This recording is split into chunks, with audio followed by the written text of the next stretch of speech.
कानपुर से इस वक्त की बड़ी खबर सामने आ रही है। आपको बता दें, डीसीपी साउथ और गोविंद नगर पुलिस की टीम को मिली बड़ी सफलता। सराफा व्यापारी के घर पर फायरिंग कर रंगदारी मांगने वाले बदमाशों की पुलिस से हुई मुठभेड़।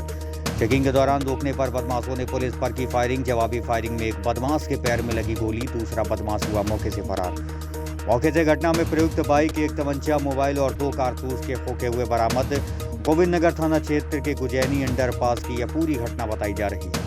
2025 को गोविंद नगर थाना क्षेत्र के रहने वाले एक व्यापारी अनिल गुप्ता, जिनकी बिल्हौर में ज्वेलर्स की शॉप है, वो जब अपनी दुकान बंद करके बिल्हौर से अपने घर की तरफ आ रहे थे तो रास्ते में बाइक सवार 2 बदमाशों ने उनका पीछा करना शुरू किया था और रास्ते में ही उनको 1 से 2 बार कॉल भी की, लेकिन बात नहीं हो पाई थी।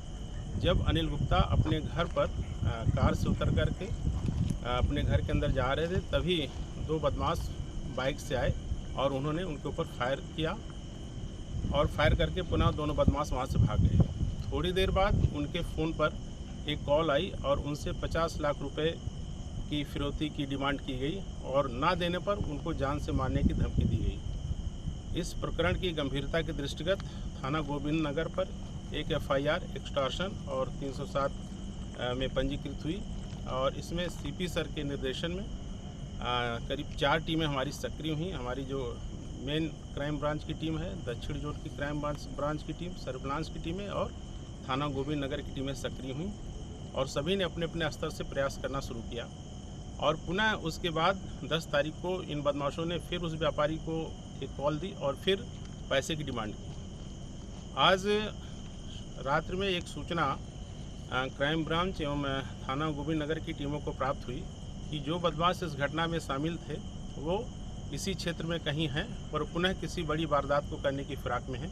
इस सूचना पर हमारी सारी टीमें सक्रिय हुई और जब टीमें हमारी चेकिंग कर रही थी, उसी समय 2 बदमाश बाइक से आते दिखाई दिए, जिनको पुलिस पार्टी द्वारा रोकने का प्रयास किया गया, लेकिन उन बदमाशों ने पुलिस पार्टी पर 2 फायर किए और मुड़कर भागने लगे।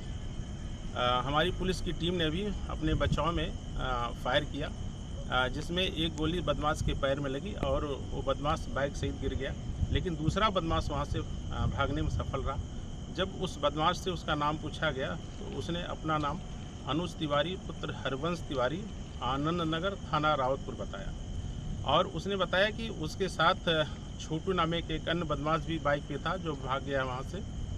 और इस प्रकार से जो एक सनसनीखेज घटना हुई थी, उसमें बदमाश ने उस घटना को पूरी तरीके से स्वीकार किया है और किस प्रकार से उन्होंने प्लानिंग की, किस प्रकार से रेकी, सारी बातें उन्होंने बहुत विस्तार से बताई हैं। अब इसमें जो अन्य वांछित बदमाश हैं जिन्होंने रेकी की थी और जो घटना के पीछे अन्य जो साजिश करता हैं, इसमें अभी लगभग 3 लोगों की गिरफ्तारी और शेष है।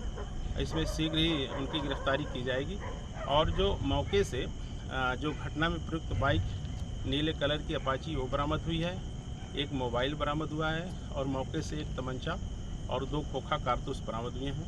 इस प्रकार से हमारी टीमों ने बहुत ही सराहनीय कार्य किया है और एक सनसनीखेज घटना जो हुई थी, जिससे व्यापारियों में भय एवं आक्रोश का भी एक माहौल था, उससे निश्चित तौर से उनको मुक्ति मिलेगी और जो हमारी टीमें हैं उनके इस कार्य की भूर प्रशंसा की जाती है और ये एक स्पष्ट संदेश भी है कि इस प्रकार की दुस्साहसिक घटना करने का जो साहस करेगा उसको बिल्कुल मुंहतोड़ जवाब दिया जाएगा और उसके खिलाफ गंभीरतम कार्रवाई की जाएगी।